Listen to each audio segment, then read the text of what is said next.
closed the doors. So welcome to building a Jawa in about an hour a day. And this is session number 3. So in sessions 1 and 2, we talked about, in session 1 we talked about the costume reference library, the requirements, the standards that the 501st Legion and the Rebel Legion use for judging Jawa costumes for approvability and inclusion into the club. And that is available out on 501st.com or rebellegion.com in the costume reference library portion of the 501st.com. And you can just search Jawa on the Rebel Legion one, and it'll take you right there as well. In fact, if you search Jawa costume, there's a pretty good chance those CRs will come up. And that basically that outlines the requirements, what has to be there, what does it have to look like on the person. Because that's the key, is the approvability is how the costume looks on you.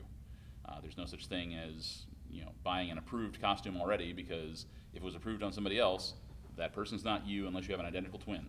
And even then, you've still got to approve. So you've got to submit it. It's got to be seen on you by the judge through a series of pictures that show all of the angles, and so on and so forth. So that was essentially day number 1. I'm talking about how to kind of measure for various things like sleeve length, and like for the length of the actual robe itself and the size of the head hole in the robe. But it's a simple kind of T-shaped robe. So the only real seams are up the sides and down underneath the bottom of the sleeves. The sleeves end at the wrists. The robe ends slightly above the floor, as you can kind of see some of the boot. And the boots are wrapped with strips, things like that. So that was what we talked about on the first session. In the second session, we actually cut out the shape of the robe and attempted to do some sewing. I will admit, and this gentleman here knows exactly the struggle I had. If you weren't here, you're welcome. Going through to try and illustrate where the stitches go. They're not tough stitches, so I was able to hopefully pantomime my way through feeding them the fabric at least to the machine and saying, and here's what you'd go from here. It's a straight stitch, usually zigzag down the edge of the seams, so it's fairly straightforward in that regard. In fact, we'll have a little teachable moment here just before we get started. In the interest of full disclosure, I was actually able to get the sewing machine fixed, I believe, overnight, and do some of the stitches that I didn't get to do in yesterday's panel. So we actually have the finished robe portion sewn, and this is, obviously would fit a fairly slender person, a very tall person, honestly. The teaching moment is the head hole. Far it'll fit me, and I am not this slender, but thank you for noticing. I was a little overzealous on the cutting out of that part. There are 2 things about this that I think I want to point out. First of all, as was pointed out by one of the other viewers yesterday, you can always cut away more. You can't put it back. So if you're at all nervous about it, start small and then rework as you need to go. Secondly, this fabric is actually fairly stretchy, honestly. It wants to kind of move in different directions. So you have a little give in the neck. So if you're an inch or so within it, and you could pull it over your head, and it would be just fine. Because again, the way the course weave is set, it wants to move in various directions, and so you could massage it even if you made a smaller neck hole. Now, in this case, and like I said yesterday, when we talk about the hood today, the hood fits loosely. It doesn't fit this loosely, but it will kind of cover that part of the body that's not covered by the robe. So just wanted to kind of put that out in the universe, let you all know that the hits didn't stop coming, and so we had a little adversity on that, but we're going to soldier on anyway. So today we're basically just going to be working with the hood, and the things about the hood that are important to kind of understand and know are the shape, how the ties are done, and how it goes together. So it's a self-contained hood. It fits over your head, sits on top of your shoulders. The ties wrap around your neck, and they get tied loosely and then fall down the back. It is not attached to the robe in any way. So it is in a completely separate piece. So the key parts there are the fact that it will be lined with a black cloth. inside, and we will use wire, which is this is the style wire I use, to put into the front hem of the opening to help it keep its shape. Otherwise, it would kind of fall down over here and end up with more of a Sith look than a Jawa look. The Jawas, you always see the hood is always nice and open and round, whereas almost every Jedi or Sith you see, there's the flap of fabric in front of their eyes, very mysterious, spooky looking. So that's where we're going to go today. There are patterns online, and I think I might have a very bad JPEG of one of them.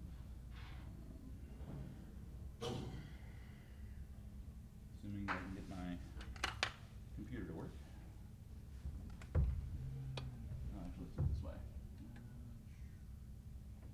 Maybe 627, that sounds like when I might have been looking it up. Yeah, so let's see if we can zoom that up as much as possible. Where is the...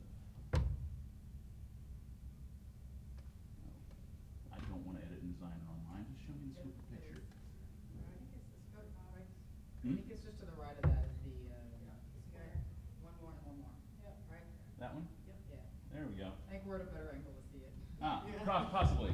So, and I said it's not a very good picture, and it came to me this way. I didn't make it any worse, I promise. But the black fabric we're talking about is just a rectangle, 38 inches wide by 16 inches long. Yeah, whatever. Deep. The base of the hood is again that same 38 by 16, and then there's the tails of the. Actually, this is wrong. This is a different photo. The pattern I use actually has these being at 5 inches wide here, going down to 3 inches down there, and it has it being, instead of 18 inches long, being 32 inches long. So you end up with a nice long tail that's substantial. And you'll lose a lot of this when you put in the hem to keep it all from unraveling and looking frayed. And so, but essentially, these two edges are what get sewn together to form the hood. And so this ends up forming the front of your hood. This is actually the top. So there's no seam on the top. The seam is actually in the back of the hood. And this will all make more sense when we start seeing all the stuff get cut. But I just wanted to kind of show you all that and kind of let you know where we're all at with that, and what numbers we're working with as we go through this. So, any questions so far? So is that, can you start with one large piece and cut out? Yep. Or Now you can sew the ties on separately. Some people do, and those are approvable. I prefer to have them be one piece, and so we'll start with this piece here and cut our shape out from here, and go from there. But it is you certainly can do the sewn ties, I believe, and I will let we have a costume judge in front with us, and who has approved a couple of these, so just a few. So, and then unless there are any other questions before we kind of get running, I'll just go ahead and start. Yes, ma'am. Oh, sure, yeah. So we do have, for this session, thanks to the con, a giveaway that we are still trying to figure out how to give away. Since this is a costume panel, it is a costume. And it's actually here. Could you grab that? Because I'm going to fall off the edge of this stage and kill myself if I go that way. I will Vanna White it. Yes. Price is right.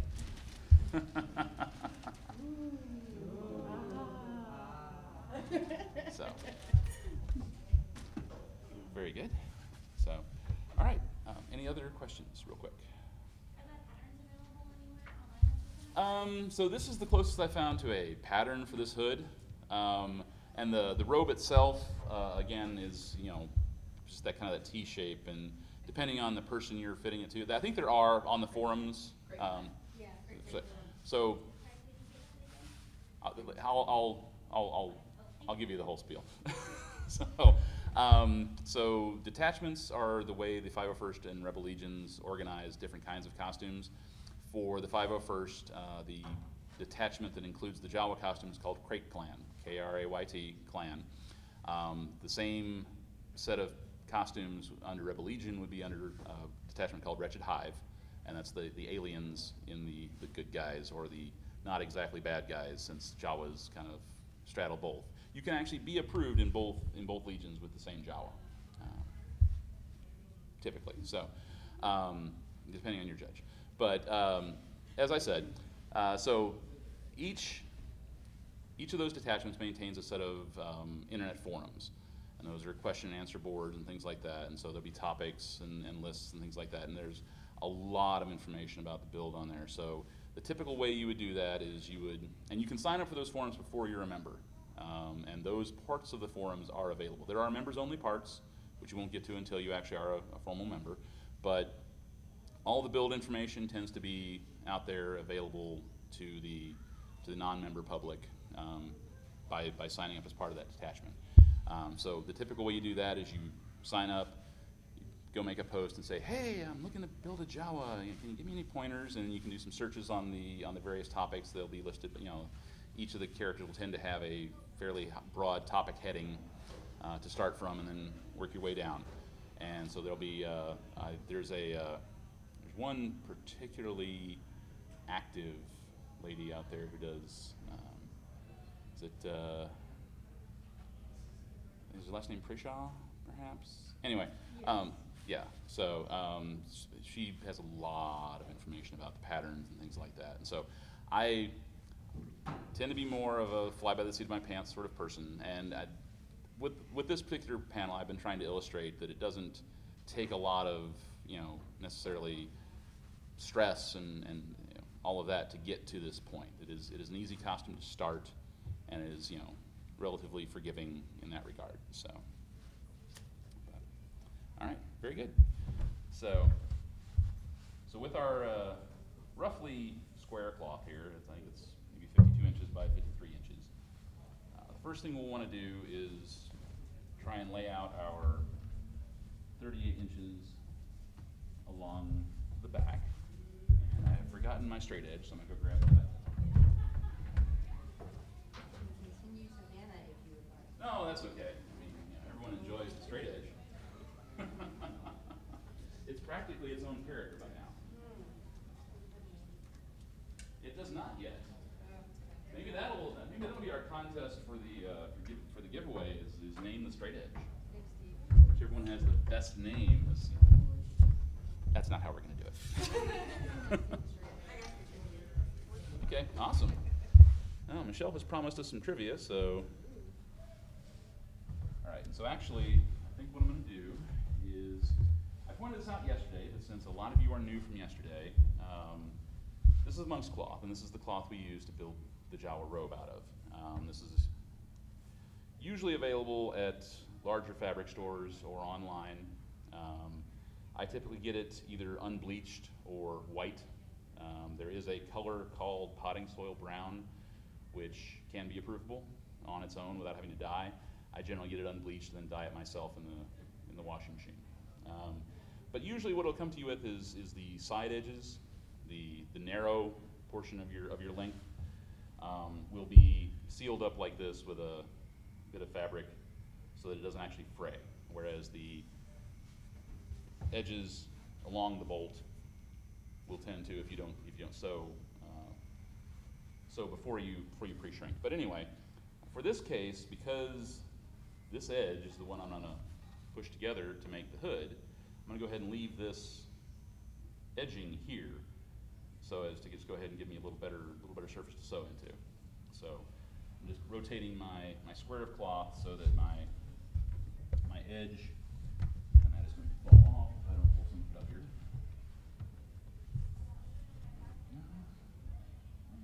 Threads everywhere.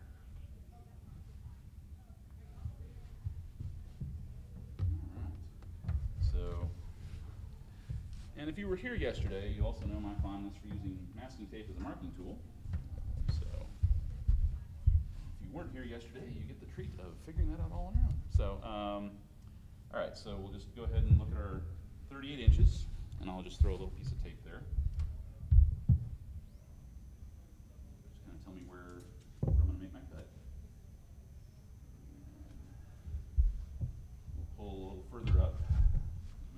16 down.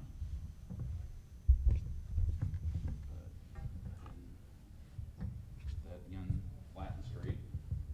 And as I pointed out yesterday, one of the benefits of monk's cloth having a nice coarse weave to it is that you end up with this kind of crosshatch pattern, which if you lay the fabric out correctly, you can actually kind of use as a guideline. You can cut along those lines, and that's going to be relatively accurate from a square point of view. So, all right, there's my 38 there. All right, we'll go back, and along those lines, we'll pull our 16 inches, and I'm pretty sure this table is not 16 inches long. I'm just going to go ahead and go out on a limb and say that's going to be true. And I am correct. I was wrong, actually. Man, it's not my day. So, all right. So at 16 inches, go ahead and just throw another piece of tape just to kind of show us where we're going to be at. I'll mark it on the other side as well. We don't need to mark it any further away than where I marked my 38-inch line, however. So that's going to go ahead and define my box for the hood.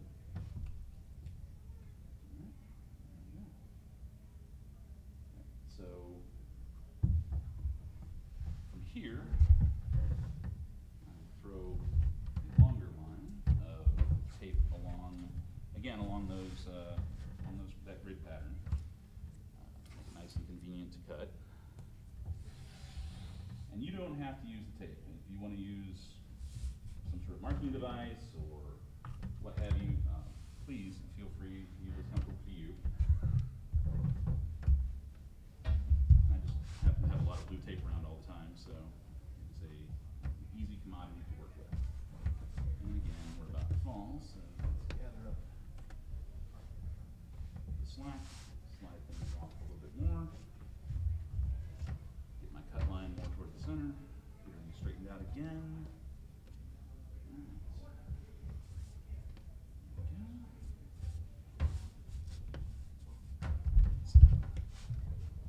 And actually, we're not cutting anything yet, just to be clear about that. So I almost made a mistake. You almost caught me again. So we do want to go ahead and mark out our 32 inches for the tail. So again, spreading things out more or less evenly.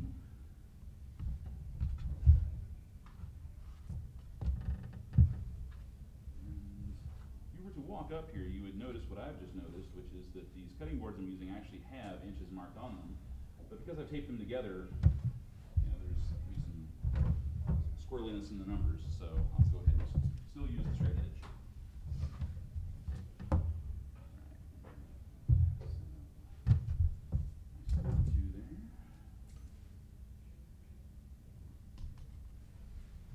And one cut we will go ahead and make, and it'll be the one on the other side of this, which is going to be the one for the 38 inches line. So again, in this case, I may just, so there we are.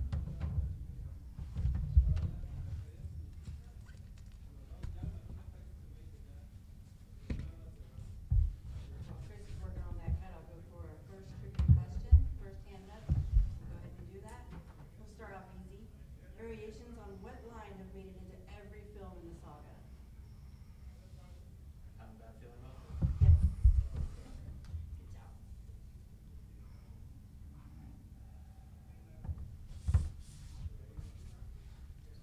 All right. There's a good cut line. Once again, the rotary cutter. Incredibly useful tool, but also incredibly sharp. Please be careful with it. Wasn't quite as careful as I should have been yesterday and got a little nick on my finger, but I'm okay.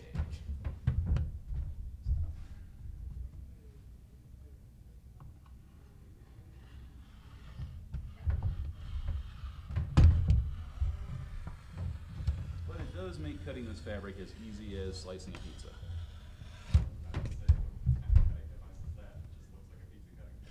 is an extraordinarily sharp pizza cutter. So, where you cut pizza with this, you might actually cut your pan as well. So yeah, it's actually a rotary cutter. You can find them in places like Hobby Lobby or Michael's or in the sewing sections. Joanne Fabrics, if they still existed, yeah, they still do, but they're in bankruptcy. So just any place that carries sewing notions, things like that, will have something like this. But again, like I said, you could use a standard pair of scissors and a little patience, and it's just as easy. Does Joanne's carry the monk cloth? Joann's has carried monk's cloth in the past. As far as I know, they still would or do. I've ordered a lot of my monk's cloth online through them because I'll find a sale and they'll be like, half off. It's like, oh yeah, cool, I'll definitely pay half off for monk's cloth. There you go. Yeah, so, and that's, that was hard. 16-inch line. All right, so now that we've got a nice edge here, we can start cutting out our ties. So again, it's a relatively simple sort of measurement. Just, go ahead and retrieve the safety rotary cutter out from under the cloth, and go ahead and measure 5 inches from the edge here. Right. So, marker there. And then here at the end, we'll go ahead and do that at 3 inches.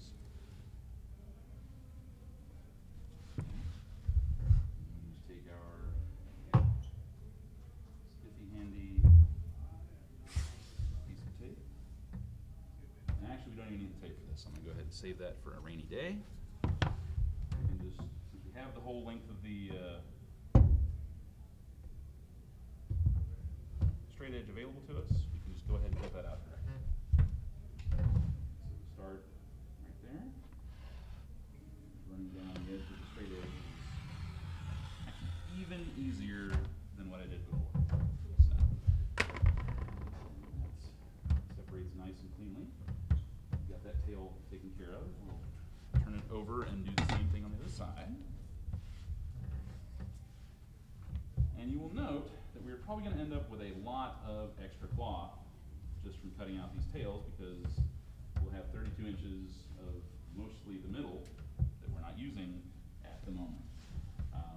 As I mentioned before, the Jawa costume includes boots. Those boots are to be wrapped using strips of the same cloth that the robe and the hood are made out of. So one of the easiest things to do is to take your strap and then, again, using scissors or rotary cutter, cut out inch and a half strips, nice and long, and then glue those to your funky UGG boot, style boot, and go from there. So, all right. As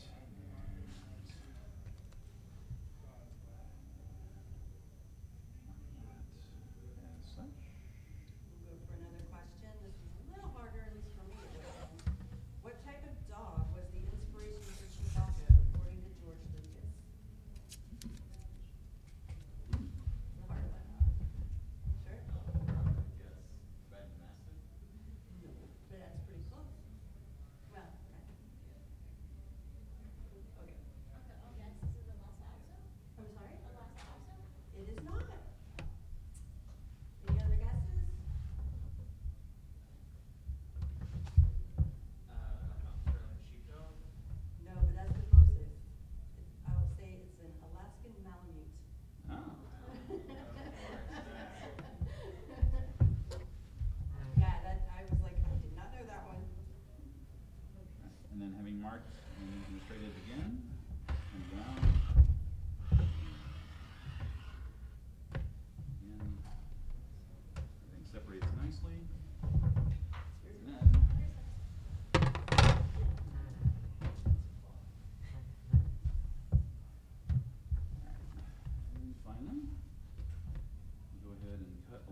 fair amount of extra cloth from cutting out between the ties. So this works great for your boot strip. And that has got our monk's cloth prepped real quick. We'll go ahead and cut out the black liner for the hood. Set this aside. Use the same dimensions, 38 by 16.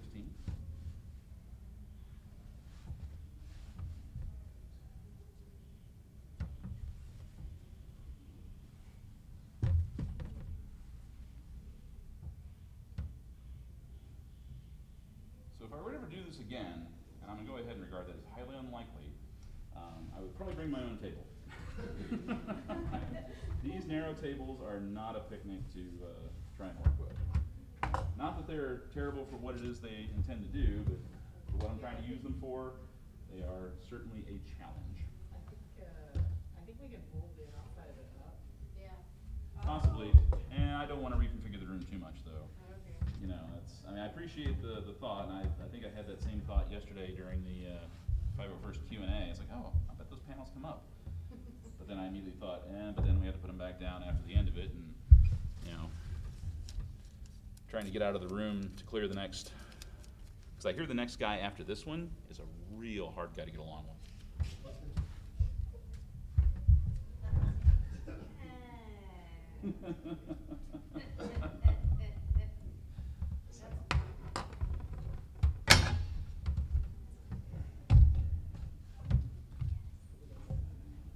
Make a similar measurement, edge to edge, without losing all of my cloth.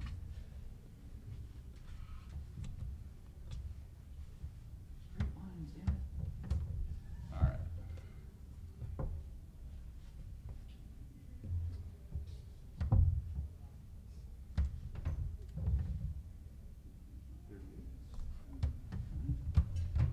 And come back around and measure 16 from the top. That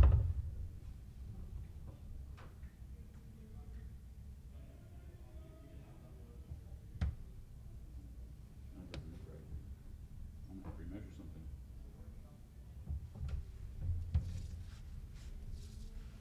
On the plus side, you should be getting the sense now that there's a lot of mistakes you could make in this process, and it's okay. Alright,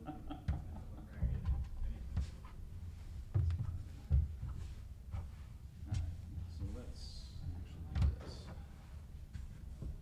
Not that, do it here.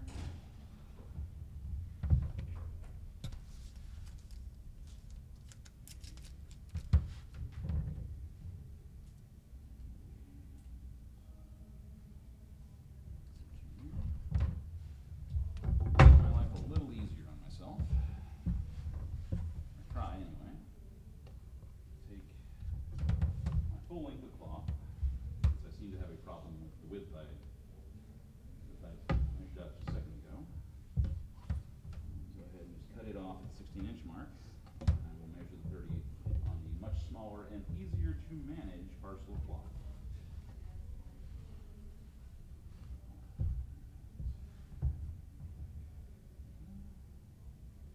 So is it all right if I ask you a question? Please do. How long have you been doing this? This particular sort of thing, probably about a year and a half. So I've been, and I mostly came at this trying to build cool Jawa statues that we have at our display back in the room there. And it came about because I was actually the one doing electronics in the heads, so the eyes would glow and they would scream at you when you step too close to them. Great fun. And so we had mannequins that we had come into possession of, child-sized mannequins, and we were trying to figure out what to do with them when we thought, hey, Jawas.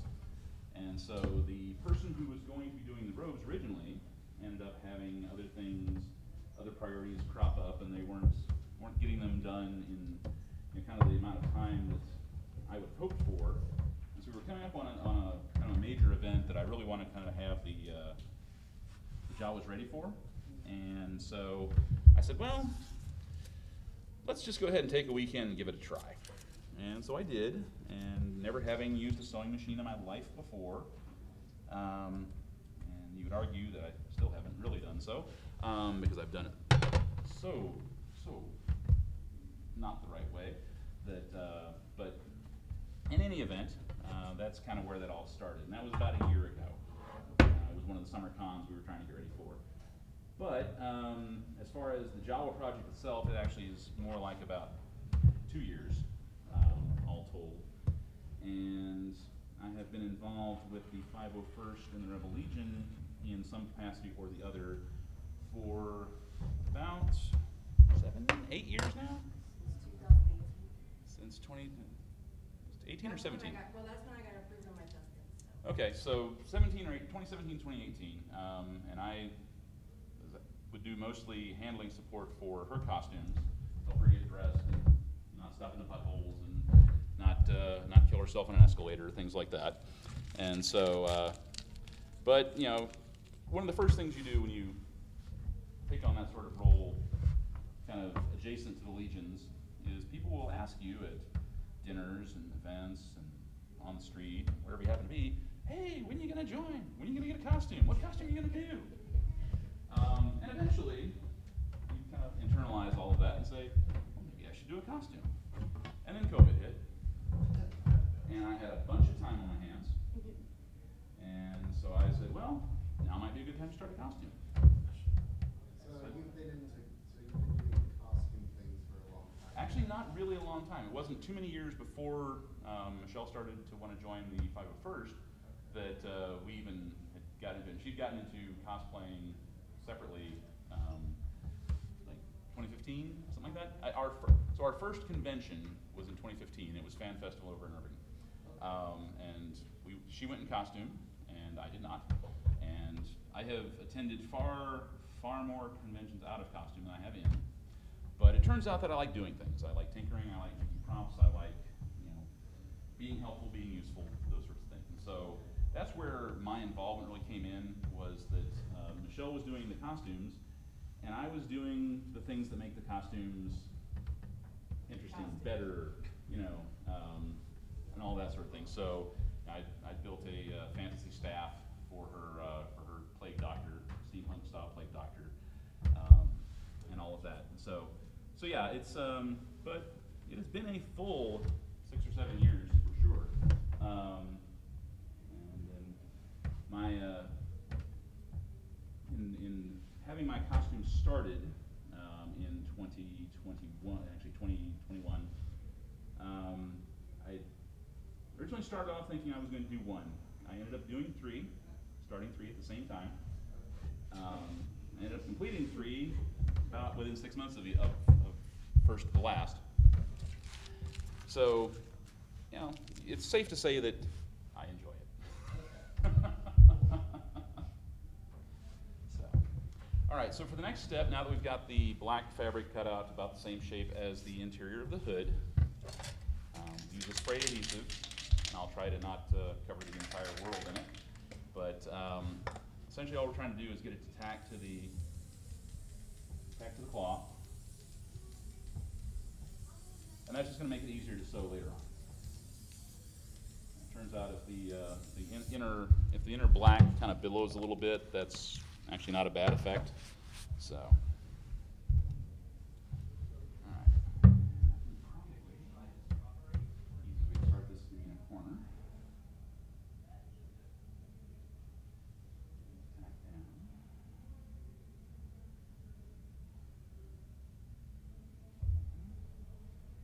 Just kind of work it along. Press it down into the adhesive as you go. Keep everything kind of nice and pulled out and smooth. There we go. All right, so that's not too bad. Most of the stuff's gonna be hidden under the side hems or the front hem anyway, or in the seam at the back of the hood. So there we go. Now we have a definite outside and inside of our Jawa hood.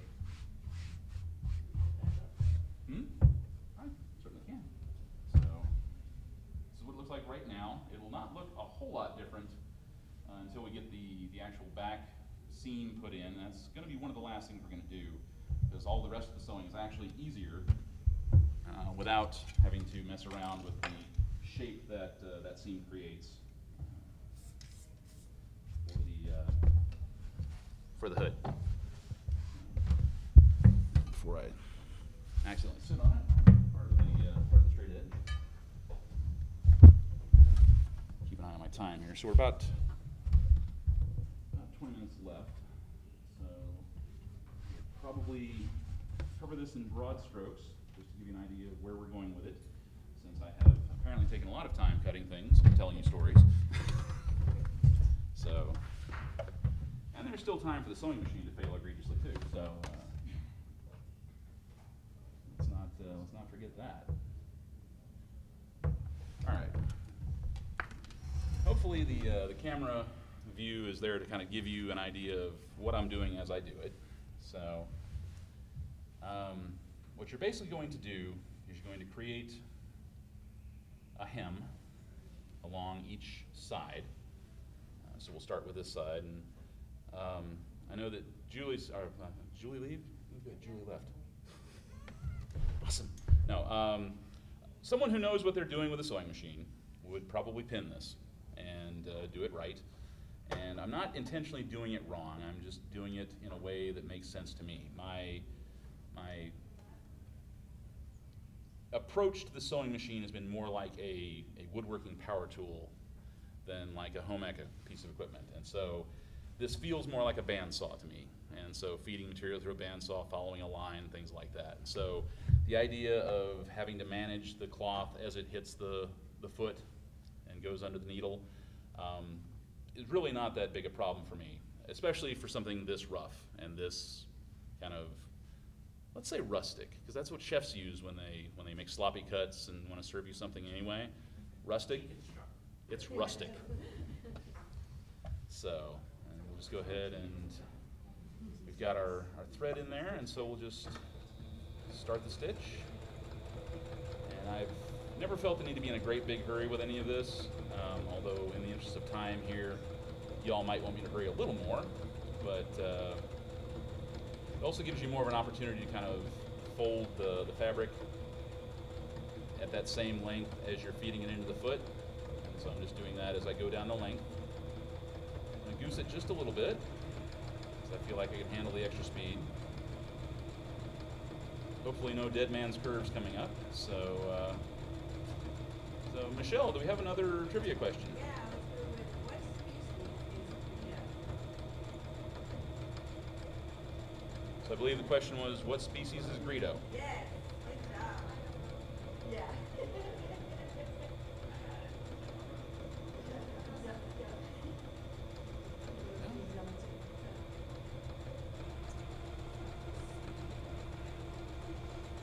So I think what we'll probably end up doing is I'll do this one side on the hem for the ties. You would actually also hem the other opposite side of the tie as well, but we'll, in the interest of time, skip that because it's all the same stitch, and we'll move to the front hem, which is going to include the wire, and then we'll hopefully end up about right on time with sealing the seam on the back and creating the shape of the hood. So we'll see how this all ends up going. But a little more speed here, and I'll vamp a little longer with nonsense syllables and odd stories. Anyone have any other questions they'd like to ask? Or another trivia question? Any questions? In which movie did Yoda not appear in any form?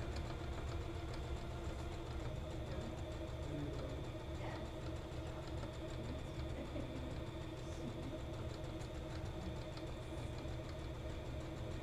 All right, so already we are doing way better on the sewing than we did yesterday. So this feels a lot better.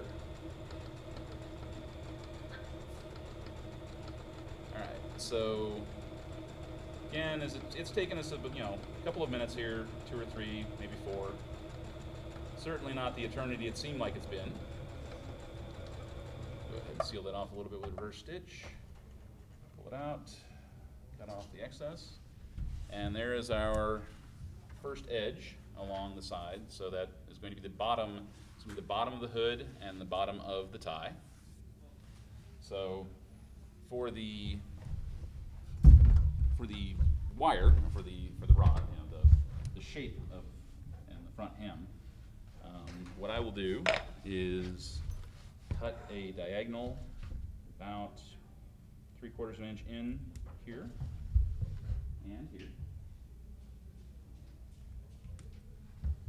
Then I'll take my wire, and so because I have some home improvement projects that used electrical wire, Romex, the three conductor wire, this is just the ground wire out of one of those. You could go to a hardware store and get a sufficiently large gauge solid wire. You could even use an insulated wire if you'd like. The insulation doesn't, you know, add or detract. I just happen to have this laying around when I was putting this together and figured I'll use this.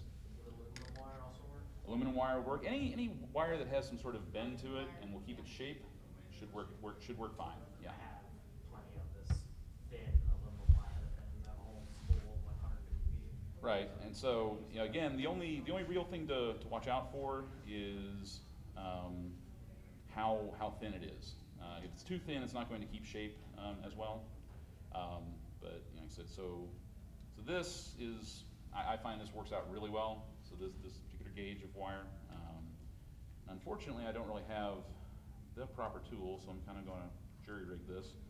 And what I'm doing is basically putting a loop in the bottom of my wire, and that is going to prevent, hopefully, the wire from escaping the bottom of the hem, because this wire tends to get very sharp, and it will work its way through the very loose weave of the monk's cloth. And then you've got, you know, you've got something A, poking you in the neck, and B, slowly causing your hood to lose shape. And so I'll just measure that, you know, about that far, from edge to edge. Cut it off. Put the same loop in the back. Other side.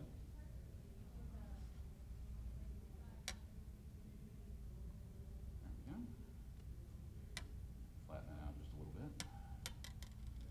Yeah, you could actually use a real pliers to do some of this operation if you wanted to, but all I have is diagonal cutters in my box, and we're going with what we have. So, and that would kind of, and there are a couple different ways to go about this. One of them certainly is to sew the hem first and then thread that through if you have enough margin in your hem. So that's what we're going to do here, because otherwise it's going to be a pain to deal with, and we don't have that kind of time. Otherwise, you know, watching me struggle could be entertaining, but you know, I mean, I feel like we've seen enough of that this week, and maybe let's try something different. So. How much are you folding over? So, folding over about 1/2 inch. As soon as I get everything fed through in a manner conducive to, so I don't know if you can see on the monitor there, about 1/2 inch. And I'm going to set the foot about 1/3 of the way in on that. Since I'm using a zigzag stitch, it's going to go back and forth. It should still leave me a nice wire-sized pocket to run the wire through. So I'll go ahead and set the foot, and then again we'll kind of set ourselves up for success by folding over for a little length, hitting the gas, maybe hitting the gas. There's the gas. Off we go. And as you can see, there's about 3/16 of an inch, maybe 1/8 of an inch outside the edge of the foot, so there'll be plenty of margin there to run the wire through.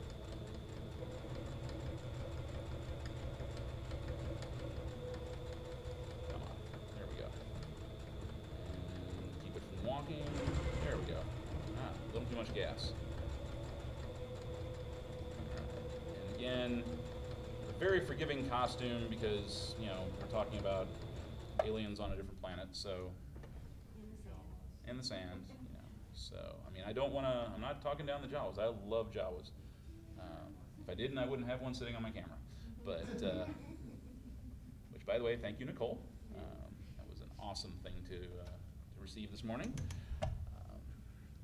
So just continue feeding our way through. A little more gas, keeping everything folded under nicely. So we've got a good margin going. And as we get the edge here, get everything so it's going to want to fold over properly. Keep that all nice and put together. And away we go. All right, Michelle, do we have any more trivia? Yeah, I think I'm gonna go for a tiebreaker question between the two of you down there. So get ready, whichever hand goes up first. Which actor is the only one who's ever appeared in every single Star Wars movie? That is it.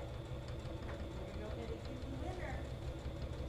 All right, congratulations. Congratulations. Very adamant about that. Yeah.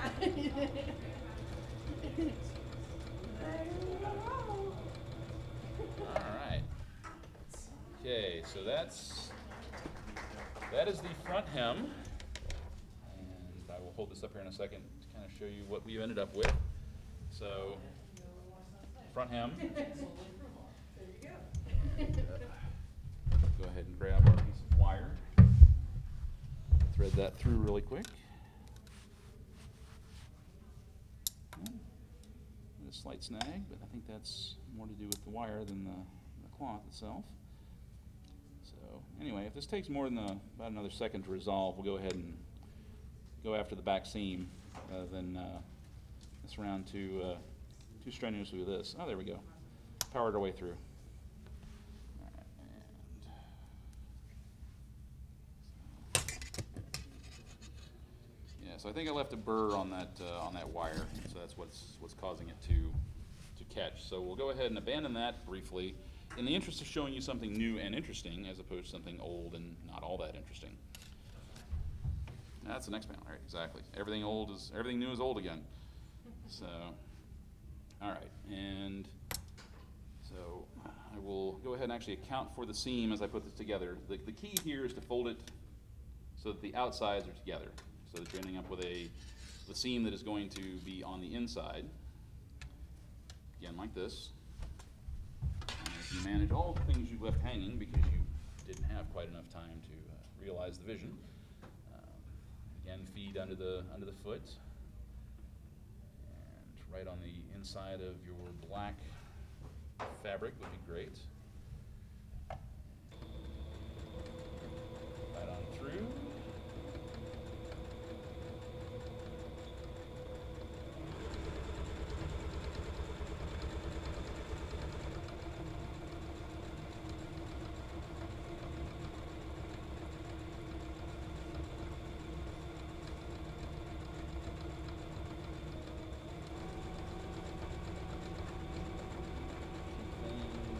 Straight.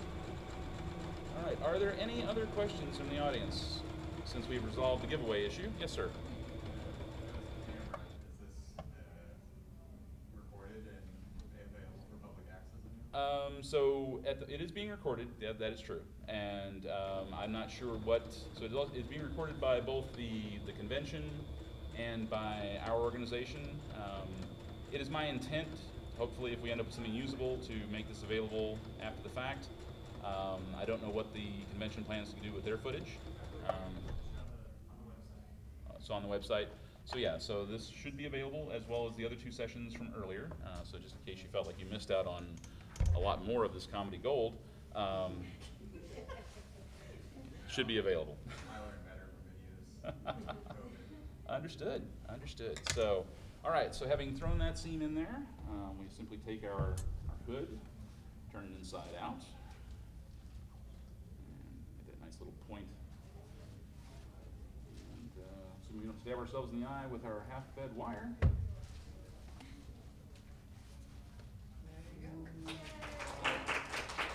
All right, there we go. So I think that puts us just before time, so that'll give us a little time to reset between this and the next panel. The next panel will be prop weathering, so if you're interested in that. I will still be up here, so if you're not interested in that, now's your chance to get out of here. Nothing less than expected, ladies. So, Ironically, we actually do have to leave, but. no, but not for that reason. Gotcha. Not for that No, reason. I understand. Give about 15 minutes, I'll be back. All right. Any final questions before I switch gears and turn into prop weathering? Sure. Right.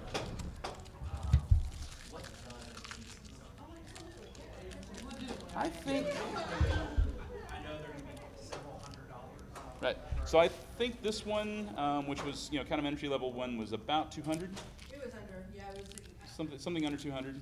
Not a whole lot under necessarily, but somewhere in that range. yeah, right around 200. This particular model is a Singer Confidence 7353, I believe. I don't think they make this particular model anymore because this is several years old, but they have a very similar model, I'm sure, on the market today. I mean, if you go to a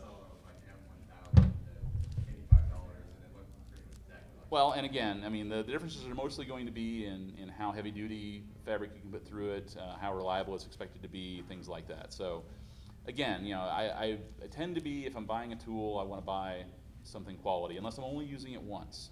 If I'm using it once, I go to Harbor Freight and I get whatever it is they're selling, and it'll work once, maybe twice, and then I'm good. Yeah. I think it was Adam Savage who said that when starting a new project, buy the cheapest tools possible, and when whatever breaks, buy the most expensive one you can find. Yeah, and that's a good thing, is that you don't necessarily want to load up on the expensive tools before you really have kind of got a feel for how they operate. You're going to make mistakes. I mean, unless you're extraordinary, you're going to make mistakes. And maybe you are extraordinary, and I'm not gonna say you're not. But yeah, so it's definitely going to be a learning process, and so it makes sense to reduce your investment while you're learning. If you have access to a friend who has something like that and kind of practice a little bit, get a feel for what it's like, you might decide you like theirs well enough to buy the same one they have. So it's kind of that's how I would approach it. Honestly, full disclosure, we had bought this because Michelle was going to sew her own Jawa years ago, and then I'm the cause on this.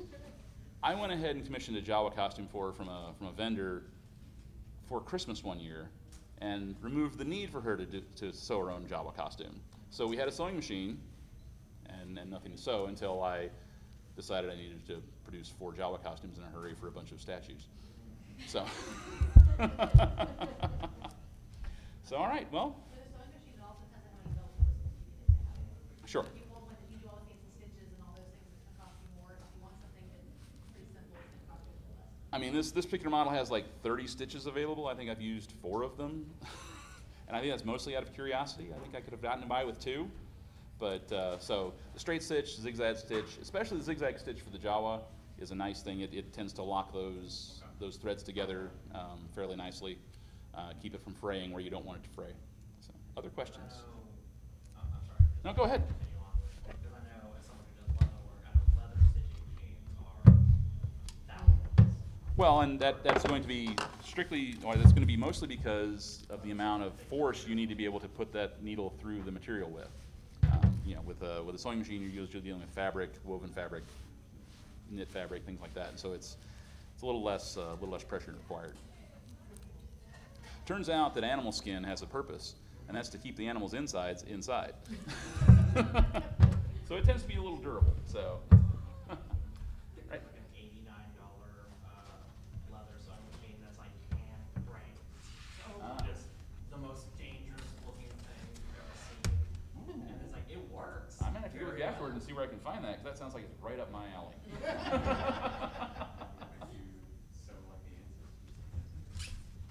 All right. Anything else? If not, I'll let you go. If you're staying for the next one, you're welcome to do so. If not, thank you for coming here, and hope you enjoy the rest of the con.